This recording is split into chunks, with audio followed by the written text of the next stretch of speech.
Hello everyone, Zev here, and welcome to my solo queue Defender hard carry tier list. Finally, after 1.5 months, a sequel to my solo queue hard carry tier list, and that video was released before Void Edge was even deployed. And now we got one of the most controversial balancing changes that Ubisoft have released in a while, with Jaeger becoming 2-speed, Mozzie losing his super shorty, and Bug losing his frag grenades. But how does that affect the placement in defenders in my solo queue hard carry tier list? Well, let's see about that.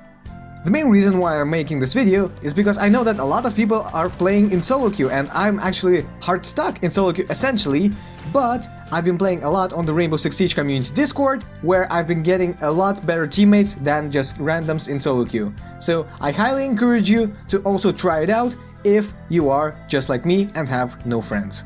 Now, to start this off, let's begin with the S tier, or the most solo queue friendly operators, or the kind of operators that you can just wipe the floor with the enemy team. We have Valkyrie, Mozzie, and Vigil. Valkyrie, I don't think I have to explain it. Having an access to a C4 and a fast-firing SMG, and also the best gadget in the game, Black Ice. Valkyrie, she is one of the best roamers in the game solely for the fact that she can get her own intel very easily. And her cameras are extremely hard to spot if the enemy doesn't have an IQ, which, let's be real, is not a guarantee in solo queue. And even if the enemy does have an IQ, there's no real guarantee that she can easily destroy your cameras because, well, it's not really safe to use her gadget inside the building.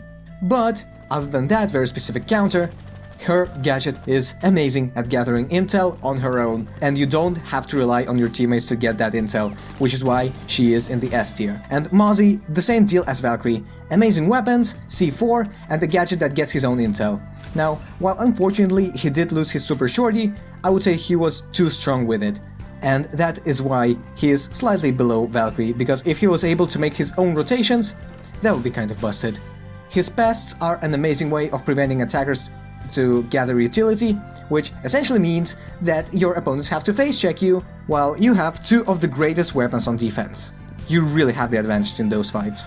And Vigil, basically the same thing as Mozzie, however, unlike Mozzie, who has an amazing gadget, instead, Vigil has impact grenades and 3-speed, which makes him a fantastic roamer. And his gadget that prevents him from being seen on drones, and which makes enemies uncertain in pushing him, makes him an amazing fragger that can hold on his own in a lot of rooms around the map, like construction on Clubhouse, which can be extremely easy to push if the attackers have drones in the room, but because Vigil makes his enemies uncertain of where he is located, he can spend a lot of the enemy's time, and in best case scenario, get a couple of kills before running away. Now, one thing that you might have noticed in this S tier is that there are no 3 armors or anchors, and that's because I find that it is insanely difficult to carry as an anchor in solo queue. While, of course, you cannot really do much as a roamer either if the enemy just constantly rushes the objective and destroys all of your anchors all at once, but at this point you might as well just take the L and just try to spawn kill them as much as you can. In which case, next operators in the A tier will help you a lot. And in the A tier we have Echo, Doc, Rook, Legion, Ela, Jaeger, and Bandit. Echo, whew. Well, he's basically everything that's strong about Valkyrie, but with an ACOG. Like, it's just not even funny, like 2 invisible cameras that can scan enemies, stun enemies, and even prevent plants. That's just... that would be too much if Echo wasn't also a 3 armor. And, well, 3 armors are kind of very difficult to play in a game that revolves so much about mobility and one-hit kill headshots.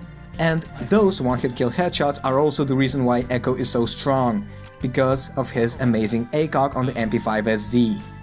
And also, bearing 9 SMG is also a thing, but I wouldn't say that really makes him a great anchor.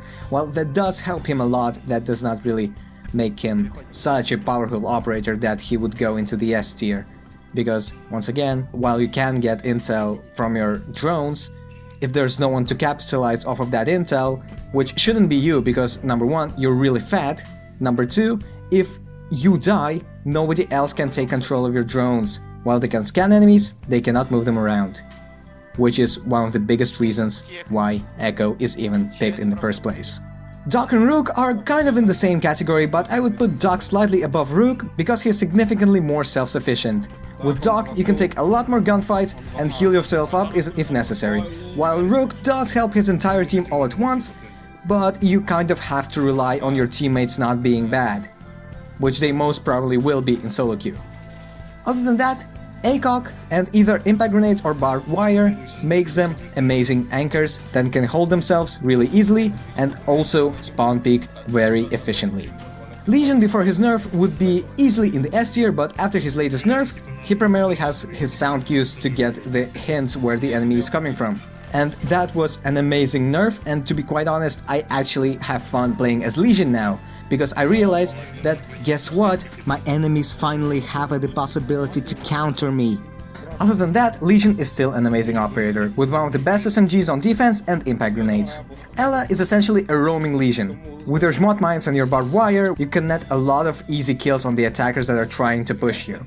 And your 40-round magazine really helps you with taking several gunfights before having to reload, which makes Ela an amazing solo queue operator, where people rushing at you one by one is significantly more common.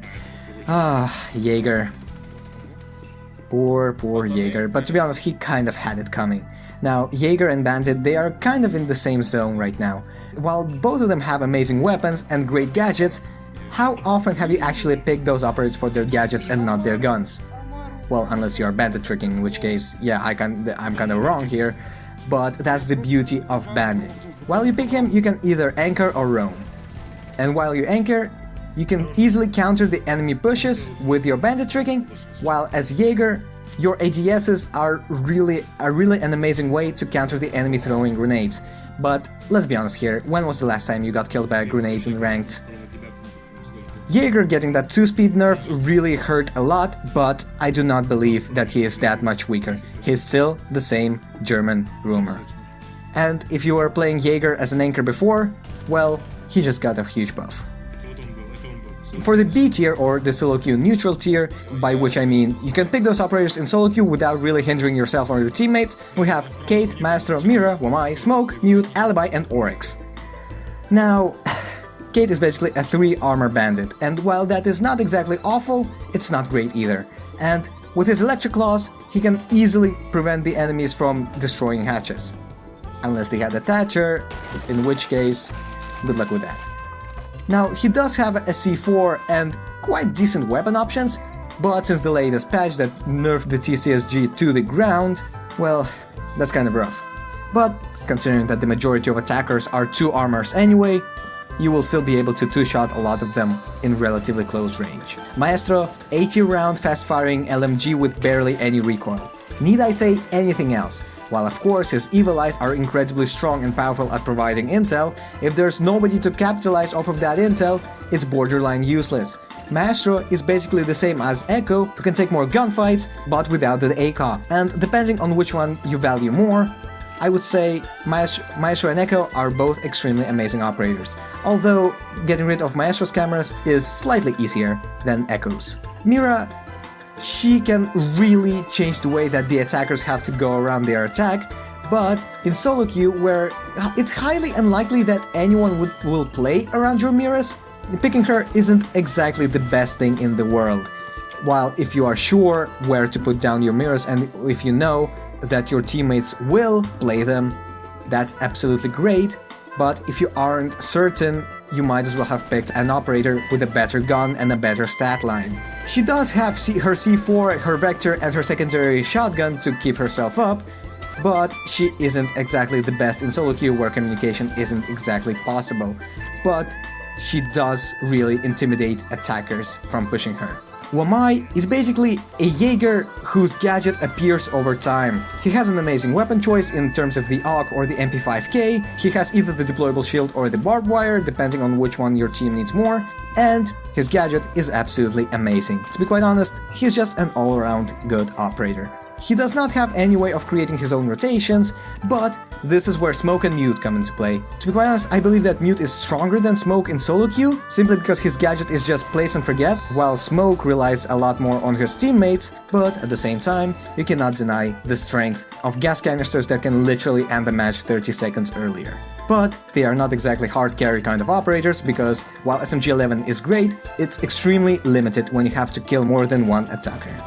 Alibi and Oryx are basically in the same category. Fast-firing SMGs that have barely any recoil, kinda useless gadgets, but when they work amazingly well, and an ability to create very efficient rotate holes. And no, I am not talking about Oryx's Remah Dash, I'm talking about his Bailiff. And while his Remah Dash is extremely useful in making kind of like last-ditch effort rotation holes, this is not exactly ideal. If you need just average roamers who can do their job at killing the enemy really fast and running around the map causing chaos, Alibi and Oryx are your fellas. Now for the C tier or the not so lucky friendly tier, we have Kapkan, Caveira, Pulse and Goyo. Kapkan and Caveira can work extremely well if your enemies are really bad. Kapkan can net you a lot of free damage and Caveira has her interrogations, but chances are you probably won't get those off. And if Kapkan were a 3-speed, he would be an amazing roamer, but he's 2-speed, which makes him just an average roamer. And while his gun is amazing and he has the C4, his gadget is just way too inconsistent to justify bringing him over some other roamer. Now, Caveira, she's an extremely high-risk, high-reward kind of operator. While her interrogations are extremely powerful and her silent step can really destroy low-ranked players, when you start getting droned out, you will start realizing how weak Caveira actually is. She has some of the worst weapons on defense, and while she does have her impact grenades, that kind of defeats her entire purpose as a stealth character. She's extremely easy to hunt, and in my opinion, Oryx would be a better pick over Caveira if you want to just terrorize the unorganized enemy team. Pulse. Now here we actually have the first case of a character who is basically 90% his gadget. While of course we also have Echo, Maestro and Mira, they also have amazing weapons to pick their weight. Not Pulse. Absolutely not Pulse. The UMP-45 is just an absolute yikes of a weapon. And while his gadget can allow you to run out easily and just get easy C4 kills from below, that's basically it. And at that point, might as well just pick a Valkyrie. Goyo... And Goyo, just like Pulse, his gadget is just way too strong when it comes to being a coordinated team, and if you pick him in any other scenario, you're basically handicapping yourself. While of course he does have the DMR shotgun, and his Vector is an amazing weapon in and of itself, he doesn't really have a lot of other things going for him, and to make his shields extremely strong, you would need someone like Jaeger or Wumai to help you out with defending your shields, which is, once again, not really a guarantee in solo queue. Now for the D tier or the solo queue detrimental tier, we have Warden, Castle and Clash. Now these operators have their places in certain strats, but these strats are not solo queue strats. While Warden might be seeing more usage with Ying coming into play, I highly dislike the counter-picking dynamic that goes on with something like Valkyrie Echo versus IQ, or something like a Smoke Legion versus Imanti. This is really not fun for anyone involved, and Warden being an efficient counter against Ying doesn't really make him fun to play, especially when you're not even certain if the enemy will bring a Ying. Warden has his place in certain strats, for example holding blue stairs on bank, but in solo queue you cannot rely on doing your one predetermined role in a strat. In solo queue you have to be able to adapt to whatever your team is doing, and Warden simply does not give that freedom. Same with Castle. His gadget is extremely useful in certain strats that you're not sure whether your teammate will even play around. And, well, the same with Clash. All of those operators could have great guns to compensate for it, but no. Warden has either the MPX or the SMG-12 as a full automatic primary, which are okay, but they are not great. Castle has the UMP, which is awful, and Clash has her shield. She has her MP9 SMG, but you are a 3 armor. Good luck with that. And for the F tier or the generally detrimental tier, we have Frost and Tachanka. Frost is basically Kapkan without a C4 and without an amazing weapon. Enough said. And Tachanka... Wait, that's mistakes. Tachanka should be in the SS tier, what the... And that was it for my solo queue hard carry defender tier list. Do you agree? Do you disagree? Leave your opinions in the comment section down below, we can have a great conversation. Once again, I'm extremely sorry for such a long delay, but I would say that this was absolutely worth it, considering how much certain operators has changed since the deployment of Void Edge. Thank you very much for watching my video, and remember folks, communication is key. Good luck and have a nice day.